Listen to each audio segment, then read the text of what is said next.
El bruxismo es una patología mandibular que cursa con el apretamiento de forma inconsciente de los dientes y puede generar molestias a nivel de los músculos de la masticación, dolor de cabeza e incluso puede provocar el desgaste progresivo de las piezas dentarias. Normalmente está asociado a problemas psicológicos como puede ser sobre todo la ansiedad o el estrés. El tratamiento consiste en una toma de registros de las arcadas del paciente para confeccionar la férula de descarga y consiste en colocársela durante la noche para que actúe durante el sueño, que es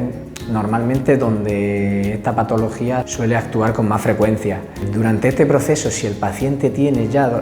dolor